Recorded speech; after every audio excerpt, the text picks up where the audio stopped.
Bom, começando pela marcação-pressão do Stuttgart, a equipe pressionava quase que individualmente a equipe da Juventus. Quando um dos zagueiros, por exemplo, o Kalulu tinha posse, o Demirovic e o Undav já se posicionavam ali para interceptar esses passes, e o Stiller e o Karazor vigiavam ali o Fagioli e o Thuram. Mas essa marcação necessariamente não precisava ser individual, um jogador com um específico. Por exemplo, o Demirovic marcava o Kalulu ali às vezes, o Llewellyn atrapalhava o Savona, o Stiller no McKennie. Em outros momentos você conseguia ver o Karazor no Thuram, o Stiller no Fagioli, o Demirovic ali querendo interceptar o passe no goleiro, ou um Davi vigiando ali o goleiro, Danilo. Em outros momentos você já viu o Stiller saltando a pressão para cima do Kalulu, o Demirovic acompanhando, o Llewellyn em cima do Fagioli ou do Savona. Então a ideia era sempre pressionar a equipe da Juventus e não necessariamente individualmente falando acompanhar o jogador. Mas o que a gente pode reparar é essa marcação dos volantes contra volantes, né? O Stiller e o Karazor, que são os volantes ali do Stuttgart, contra o Thuram e o Fagioli, não deixando a equipe da Juventus criar por dentro. Então a equipe da Juventus, quando tentava acionar ali os seus meios ali de criação, o Stuttgart já saltava a pressão, e isso ocorreu até o segundo tempo. E essa pressão do Stuttgart surgiu tanto efeito que a gente pode passar para o próximo tópico, que são os duelos vencidos pelos zagueiros. Bom, quando a Juventus não conseguia construir o seu jogo a partir de trás, forçado pela pressão do Stuttgart, esses lançamentos vinham para o atacante, para o Francisco Conceição, Vlahovic, McKennie, Wildes. Todos esses jogadores de ataque da Juventus, quando recebiam essa posse da bola longa, vindo do goleiro ou do zagueiro, os defensores do Stuttgart já marcavam de forma individual. E aí, como eu falei, não precisava ser o Rual no Vlahovic, ou o Chabot no McKennie, ou o Wagnermann no Yildiz, não precisaria ser essa marcação específica no jogador. Poderia haver algumas trocas, mas sempre marcando individual. Como a gente pode perceber aí nessas imagens, o Rual no McKennie, o Chabot agora no Vlahovic. Aqui na outra a gente já tem o Rual no Vlahovic. Temos também aqui o Wagnermann no Yildiz. Agora a gente vê o Wagnermann no Vlahovic e o Rual no Wildes. Então toda vez que o Juventus tentava alongar essa posse da bola, o Stuttgart já vinha massacrando na pressão individual dois defensores no atacante da Juventus. Então a segunda bola praticamente era sempre do Stuttgart. E quando a Juventus tinha posse da bola e o Stuttgart recuava o seu bloco, que não necessariamente marcava em bloco alto a todo tempo, também não conseguiria fazer essa pressão o tempo todo, o time baixava no 4-4-2, e aí onde está marcado em vermelho aqui, ó, essa duplinha de alas ali, vamos dizer, o Savona que é o ala e o Francisco Conceição que é o ponta. O Llewellyn e o Mittelstadt marcavam esse lado esquerdo, e lá em cima o Milot e o Wagnermann marcavam o Yildiz e o Cabal. Então a Juventus via esse meio congestionado, com o Undav e o Demirovic atrapalhando essa saída de bola ali, esse passe por dentro. E aí o Stiller já ficava vigiando o McKennie e o Karazor vigiava o Fagioli. E aí, como a gente pode ver no frame aqui, ó, um 4-4-2 em bloco médio ali, bem certinho, bem compacto. E quando a Juventus tentava jogar um pouco mais pelo lado do campo, né, o Llewellyn já vinha aqui, encostava com o Mittelstadt, e no lado direito o Wagnermann e o Milot faziam uma dupla lá, não concedendo nenhum espaço para a Juventus, que no primeiro tempo não teve nenhuma finalização no alvo. E aqui, partindo para o próximo tópico de alguns frames, esse tópico é bem rápido, é só para ilustrar como que o Stuttgart gosta desse jogo pelo meio. Quando um dos defensores ou um dos volantes tem a bola, principalmente o Stiller, que está fazendo uma temporada absurda desde a passada, ele gosta de encontrar muito esse espaço por dentro. E aí perceba o espaço que tem ali, ó, entre os zagueiros e volantes da Juventus. Alguns dos passos que encaixam bem ali, procurando o Milot, procurando um Undav, que sempre baixa as linhas ali, o Demirovic também, pode ser esse cara. Aqui, ó, por exemplo, o goleiro com a posse da bola, e um espaço ali onde está mais ou menos o juiz ali, um espaço grande, em que o Stuttgart gosta de lançar por ali. Nesse jogo, teve alguns lançamentos, não foram tão eficientes, porque a Juventus, naquele meio ali, quando o goleiro conseguia dar esse passe, o Danilo já vinha em cima do Demirovic, ou do Undav ali, o Kalulu em cima também.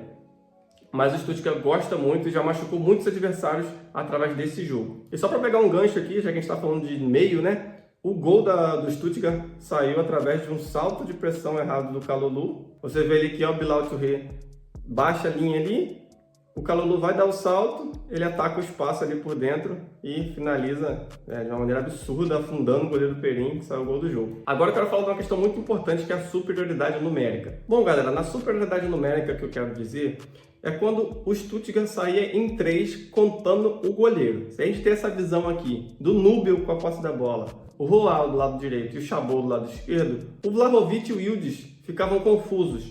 Se ele fosse pressionar o Nubel passava para o Chabot. Se ele não pressionasse, o Nubel tentaria um passe ali. Tá vendo onde está exatamente o árbitro ali?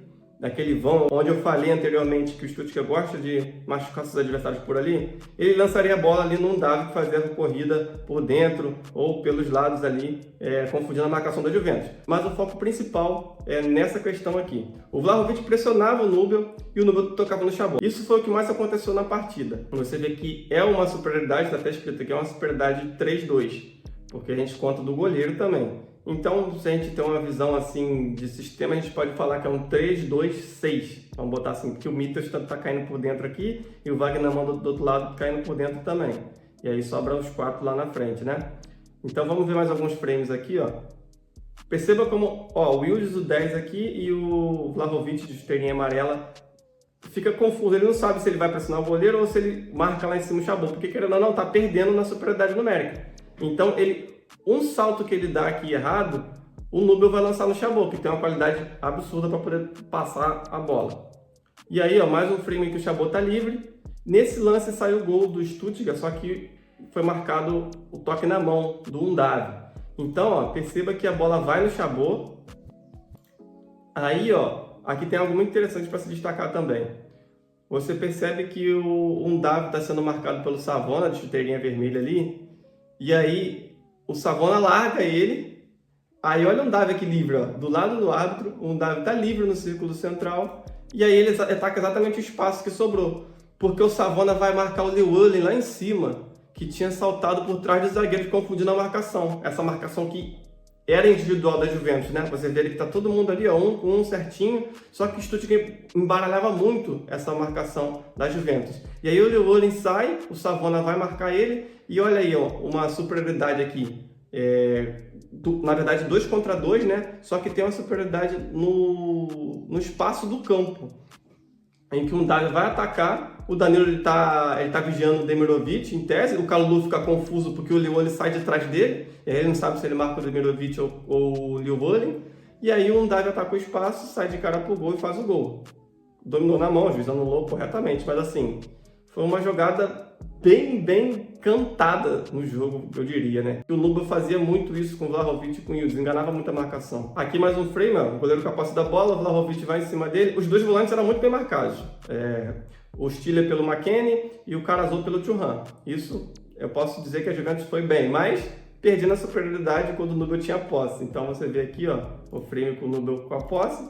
Aqui no campinho a gente destaca, ó, perceba que o Vlahovic fica no meio, ele fica na dúvida. Quando o Yildiz ia subir no Roa, o Yildiz, eu vou pressionar o Roa agora, vou pegar o meu zagueiro. Aí o Vlahovic, caramba, eu pego quem? O goleiro Nubel ou eu pego o Chabot? Aí se ele fosse no Chabot, o Nubel dava o jeito de tocar no Karazor e voltar no Nubel. Porque o Stuttgart em tese estava tranquilo, ele queria ter a posse e queria achar um espacinho para ele atacar.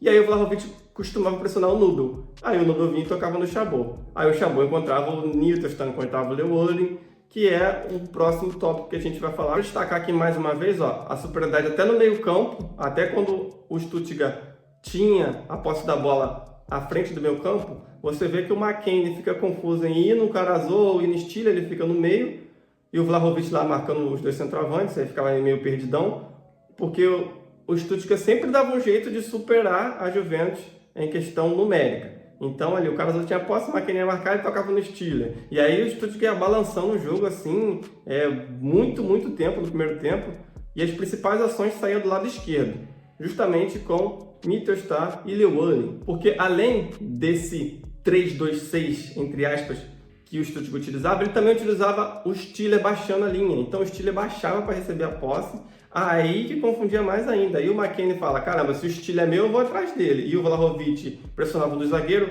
então o Vlahovic vinha atrás do Chabot, o McKennie vinha atrás do Stiller. O que acontecia? O Mittelstadt fazia uma corrida por dentro, aí ficava Milot e Karazor como os volantes, entre aspas, aí o Fagioli já ia saltar para marcar o Milot, e aí sobrava esse espaço no meio, e o Mittelstadt fazia essa corrida por dentro. Então a gente percebe aqui no campinho, ó, botei um exemplo com o goleiro e com o zagueiro com a posse. Então com o goleiro, o Vlahovic ficava confuso, a bola saía no rollout ou no Chabot, tanto faz, e aí ó, o Llewellyn fazia essas corridas, tanto atacando a área, tanto voltando para confundir o Savona e o Francisco Conceição. O Milton também fazia essa corrida por trás da defesa ou baixava para poder confundir a marcação. Então, ó, você vê aqui, ó, o Francisco Conceição com o Milton e o Savona com o Leuane, porque eles faziam esse rodopio, vamos dizer assim, né, para poder sustentar os atacantes. Esse exemplo aqui é perfeito, ó.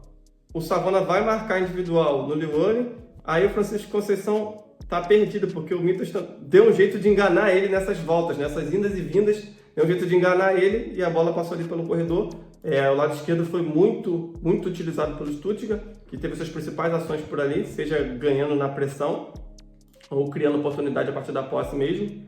E aí a Juventus ficou meio que perdida nesse balanço que o Stuttgart fazia. Mas é isso que eu queria destacar, galera, nesse vídeo, as principais questões do Stuttgart para confundir essa Juventus, né? Teve ali uma pressão alta, a Juventus lançava no ataque, o Stuttgart recuperava a bola, recuperava a segunda posse, o Stuttgart com posse usava o goleiro, fazia um 3-2-6, o Stuttgart fazia um 3-2-5 com o Stiller baixando entre os zagueiros, e aí a Juventus ficava perdida na sua marcação individual. Então o Stuttgart conseguiu manipular muito bem a Juventus fora de casa. Isso é um ponto interessante para a gente se destacar. Um time que não tem medo de jogar, não importa se é em casa, se é fora de casa. É um ponto interessante que eu vi nessa partida e resolvi trazer essa análise para vocês. E se você gostou desse vídeo, deixa o like, se inscreve no canal e compartilha com seus amigos para mais análises como essa.